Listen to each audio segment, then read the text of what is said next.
দেখেছেন গতকাল আমাদের পুলিশ বাহিনী তারা যেভাবে আমাদের এই অনাহারে অর্ধাহারে থাকা সাধারণ শ্রমিকদের উপর লাঠিচার্জ করেছে, তারা আমাদেরকে ছত্রভঙ্গ করার জন্য যেভাবে আমাদের উপরে উঠে পড়ে লেগেছিল, এদের সত্যি নাম হয় যে তারা হাসিনা সরকারের যে রাস্তা, সেই রাস্তা থেকে তারা সরে যায়নি।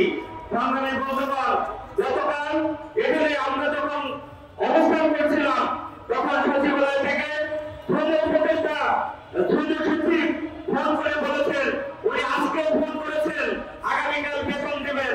আমরা তারা ওই বক্তব্যে এখন আশ্বস্ত হতে পারিনি।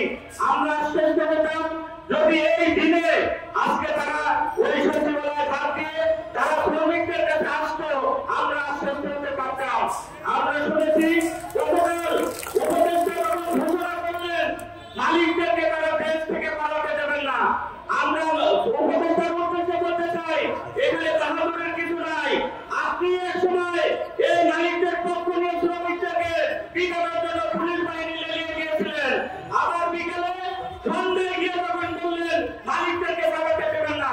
মালিকদের ঘরে থাকলে আমার কি, আর মালিকদের ভিতর গেলে তো আমার কি? আমার দরকার আমার মজুরি, আমার দরকার আমার খেয়ে করে বাঁচার যে অধিকার, সেই অধিকার বাস্তবায়ন। ফলে আমরা মনে করি আজকে উপদেষ্টা যে সিদ্ধান্ত দিয়েছেন, উপদেষ্টা আমাদেরকে আশ্বাস দিয়েছেন, আমরা এটাতে বিন্দু মাত্র আশ্বস্ত হয়নি। আপনি মালিকদেরকে নিয়ে গতকাল সচিবালয়ে মিটিং করেছেন, আজকে উচিত ছিল এই দিনে, এই বিশেষ দিনে শ্রমিকদের পাশে এসে দাঁড়িয়ে এই মানুষদেরকে তাদের প্রাপ্যতা বুঝিয়ে দিয়ে তাদেরকে বাড়ি বানানোর ব্যবস্থা করা, সেগুলো করলেন না।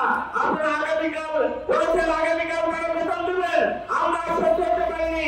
আমরা স্পষ্ট করে বলতে চাই, যতক্ষণ পর্যন্ত আমরা আমাদের সমস্ত পাওনাটি হাতে না দেবো এই শ্রম ভবন আমরা ছাড়বো না।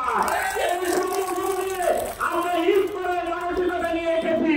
তবে সেই সাথে একটা কথাই শুরু করতে চাই, আমরা যদি এই শ্রম ভবনের নিচে ঈদ করি তাহলে আপনারা